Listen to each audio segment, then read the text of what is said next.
Hello everybody, and welcome to Nathan on Shuffle and to our newest new album spotlight episode here. This is a show I do every week on every Tuesday where I talk about a new album that I've been loving that I want to recommend to you guys, usually in the prog genre or related genre.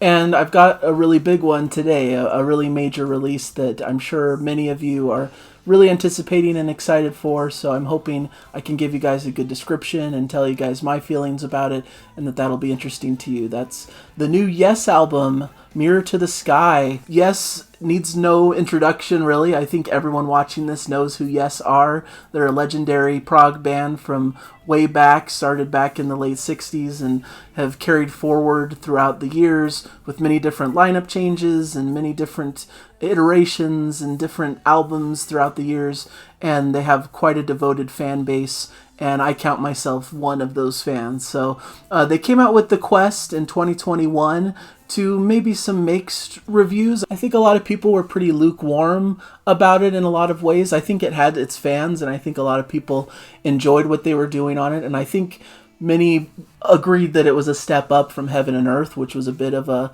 dud, I would say, in their catalog. Probably my least favorite. I know there's probably people who even like that one, and I don't think it's totally devoid of anything interesting, but I think mostly it fell a bit flat for me as a listener, at least. And I think The Quest was a bit of a step up. It was a band who was basically refocused and coming into a new configuration and moving forward in that way. And I think this new album, Mirror to the Sky, shows that that was a good stepping stone to what the band could and will accomplish in the future. So Mirror to the Sky is definitely a step up from The Quest. The Quest was a lot more gentle, a lot more laid back, contemplative. But this new album really has a fire to it. It has a lot more energy, showcases the band's rockier side, but doesn't leave out the lush melodies and arrangements that they're known for. So basically, when they finished The Quest, they still had a lot of excitement about the material and had some other material they were working on, so they really re-entered the studio pretty soon after The Quest was released and started just continuing to work on more and more material. And I think it really shows that there's this energy and excitement about the material from the band. This album is really hearkening back to the classic era of the band in a lot of ways. I believe the band and the label were really interested in an album that really harkened back to their 70s sound and really showcased some more energy and would be something that the fans would really be craving and interested in. And I think they really succeeded in that because it's really an exciting album that has a lot going for it, that really balances that classic Yes sound, but brings in some of the new influences from the newer members. Probably the big elephant in the room when it comes to Yes is people considering the newest iteration of Yes not a true version of Yes because it's not featuring a lot of the classic band members that you come to know and love. Of course, John Anderson is not part of this album, Rick Wakeman, and of course, Chris Squire and Alan White unfortunately passed.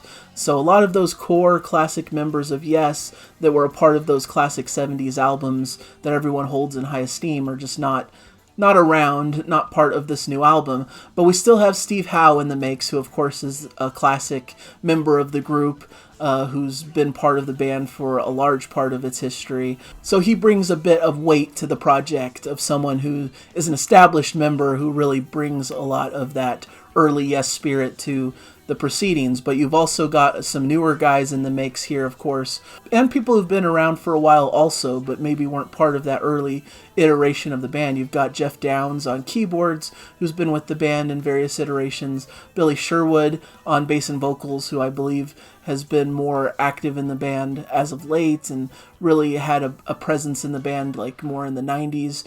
Jay Shellen has taken over drums and percussion, who's been basically a touring drummer, while Alan White has suffered a little bit of health issues and is taking over full control with Alan White's passing.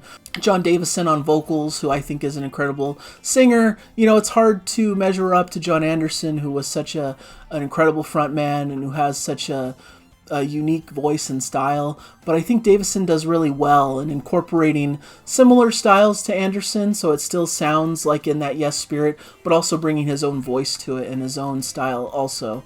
And he has some cool writing credits on the album, so he's contributing in the writing as well. So there's a lot to like here on this album, a lot of good stuff to unpack. It's a good album to listen to on headphones and uncover all the different layers of sound, and it's really well produced. It seems like Steve Howe is really the one to produce this album, and does an incredible job. It sounds clean and clear, but really has that energy and spark that you hear on classic Yes material. Going through the track list, it's divided into two CDs, essentially, basically the main album and then an extra CD of all the extra materials. CD 1, it starts with Cut from the Stars, which was written by Davison and Sherwood. Incredible opening song that really showcases this rockier side of the band. It's really entertaining and interesting throughout, has that classic Yes vibe and that energy that I'm liking. It even ends with some trading solos between burbling guitar leads and shining synth work.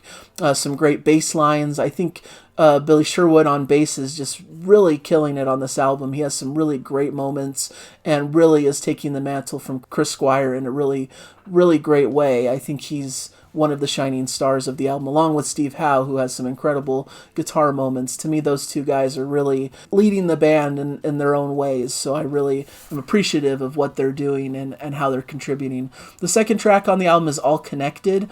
This is a joint writing credit from Steve Howe, Billy Sherwood, and John Davison.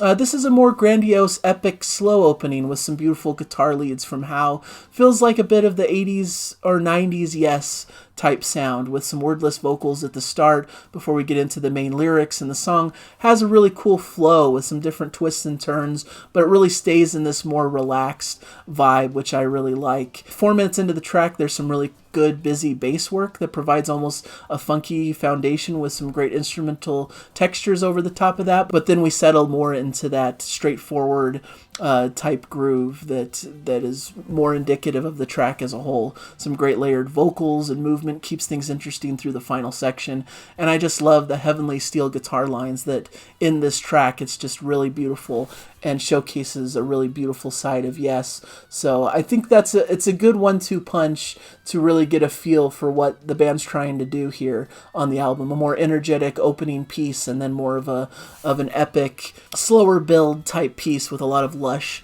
arrangements. Then we get into Luminosity, which is a beautiful track, a 9-minute track from Steve Howe, Billy Sherwood, and John Davison again, same as the team that wrote the previous track. Has a lovely cinematic opening with some more beautiful Steve Howe guitar. When it gets going, there's some interesting sounds in the keyboards, almost a folky acoustic guitar playing that's tasteful, and of course the bass is really present, and we get some wordless ethereal vocals from John Davison that paint a beautiful picture and set the scene before the real vocals come in, and we get some light instrumentation at first under the vocals, but then it really builds with some great textures. There's this almost spacey, dreamy feel to the track with some beautiful swelling orchestration. There is quite a bit of orchestration throughout the album that really adds a lot of color and texture and is a beautiful feature on this album that I really, really appreciate. I think it really adds to everything that's going on here. It harkens back a bit to Magnification, which featured orchestra back in the early 2000s. A really underrated, perhaps, great Yes album that I really like. Maybe one of the last great Yes albums before this one has come around. So this is just a really incredible piece, and I like how it really takes its time, and it's a beautiful slow build and showcases everything that's great and beautiful about Yes music. This is a highlight track, and the only complaint perhaps is that combined with All Connected, these are two more slower, more slow-paced type epics. Maybe something more energetic could be placed in between those to kind of break that up. But what we have here is just really some incredible playing, some beautiful soundscapes, some lush arrangements, and it just all is produced really fantastically and makes for an incredible selection of music. Next, we have Living Out Their Dream, which is a shorter track from Steve Howe and Jeff Downes. More rocking, kind of boogie-type track with a fun bass line. Davison's vocals are a little bit lower than typical. He usually is in that higher, more John Anderson-like range, but this is a little bit lower range.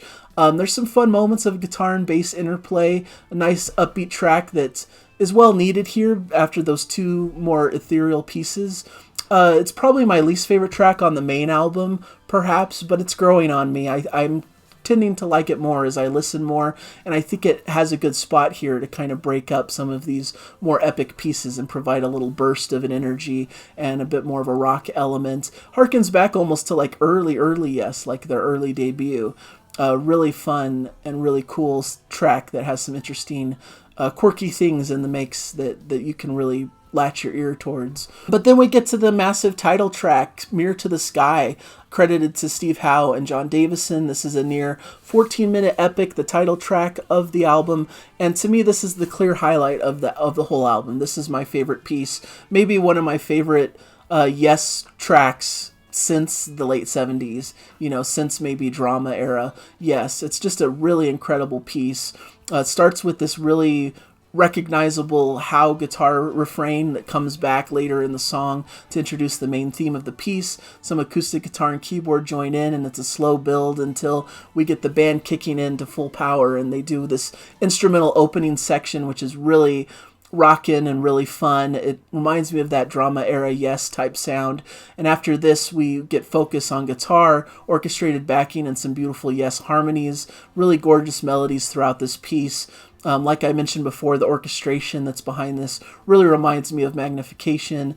Builds to a great mid-track guitar solo from Howe with some beautiful orchestration behind him. Return of the opening theme is beautiful with some great keyboard textures and vocal melodies. And things get magical with some picked acoustic guitar lines and atmospheric keyboard backing, a spacey build-up, and the orchestra just adding this sweeping, majestic score, building this really wonderful section that just really feels like you're in a movie, and it's just cinematic and has a big scope to it.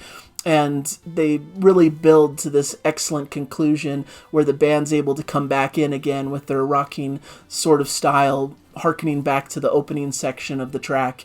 And it's just a beautiful track that focuses on so many great elements of Yes's sound. Their more lush arrangements, their great harmonies and great vocals, and this orchestration that really adds an extra added layer to the whole sound. And Steve Howe gives some incredible solo work on this track as well. So really a winner for me, and maybe one of the best Yes tracks that they've crafted, period. But definitely since like the drama days, this is something really to be treasured and really to be appreciated. Circles of Time, that closes out the first disc, is a track from John Davison, much more of just a light, beautiful ballad from him, acoustic ballad focusing on the vocals, something John Anderson might write as more of a laid-back piece that's really ethereal and beautiful with some great vocal melodies, some sweet acoustic guitar strumming. I love some of the layered vocals towards the end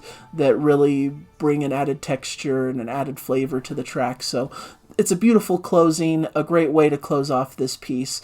And I really like that. And to me, that's a perfect set of songs. It's just a perfect disc, really beautiful. And I'm kind of glad they separated that out. And then they have CD 2, which has a couple extra tracks, which I don't think are nearly as good as the tracks you find on the main album. Unknown Place, that starts this disc, is probably my favorite of these extra tracks, starting with some acoustic guitar and then some chanting vocals before we get like a dirty bass line. The band has almost a Latin feel at certain sections of this track. There's a cool groove, and the keyboard has more of a chance to shine, which is probably one of the more unfortunate aspects of the album, is that the keyboards feel a bit buried at times and are more adding textures and layers rather than really coming to the forefront.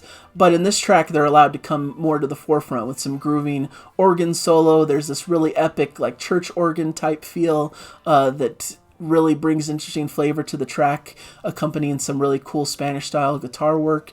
It's just a really unique, interesting track written by Steve Howe that really showcases a life and an energy that I really enjoyed. Maybe if you placed that one in between All Connected and Luminosity, that would be like the perfect album. And then these other two tracks, I could probably live without. I think they're pleasant. I think they're enjoyable, but not really something that stand out to me upon listening to them. Maybe they'll grow over the course of listening to them more. Both Steve Howe tracks 1 Second Is Enough is a mid-tempo rocker. Some acoustic guitar that pops in between the vocal sections in the chorus is cool. Some nice guitar work and keyboard layers, solid groove in the bass and drums. Nothing spectacular, but a pleasant, interesting song. Something that probably could have done well as a part of the quest. This was kind of the feel of the quest to me, as these types of songs. Magic Potion by Steve Howe is the final track here. Another mid-tempo bop with some busy bass work and vocals between Howe and Davison. Has some country sounding flavor to the guitar that Howe is known for. A pleasant song, but probably one of the least interesting ones of all the tracks here. So in summary, really the main disc is stellar. Every track has its place and is wonderful in its own way. Especially the epic title track is something really that I think any Yes fan should at least listen to and give a chance. Even if you're of the mindset of this isn't the true Yes and all that kind of stuff, I think it's still worth a listen and worth appreciating. Even if in your mind you have to call this a different band or something, but I think any classic progressive rock fan should love Mirror to the Sky, the track, and really appreciate what the band's doing, how they're building things, the orchestration, and just seeing a band really embracing their sound even this far into their career. So it's a really beautiful album. It surprised me by how good it was. I actually really liked The Quest and gave a very favorable review of it at the time, but I did acknowledge that it was a little bit sleepy, a little bit slow-paced, and I wished it had a bit more energy. I thought the Ice Bridge was a really cool rocking opener, but after that it really fell by the wayside and didn't have much energy afterwards. But they really course-corrected here with an album that has all of the energy and vigor that you could expect from this group of musicians, and really showcases a band that hopefully are on the rise in this new iteration. And I think it's in the band's wishes to continue forward as Yes throughout time, even with different iterations, with different members kind of switching in and out.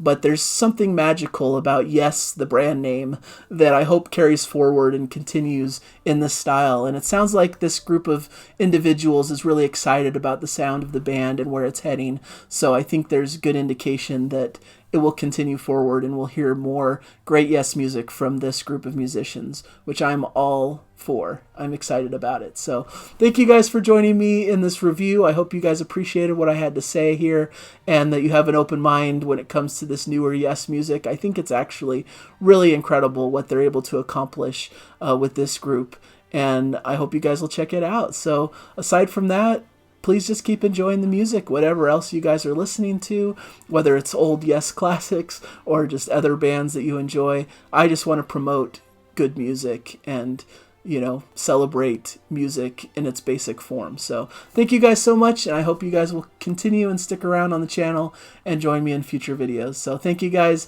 and I'll catch you guys in a future episode. Bye, everybody.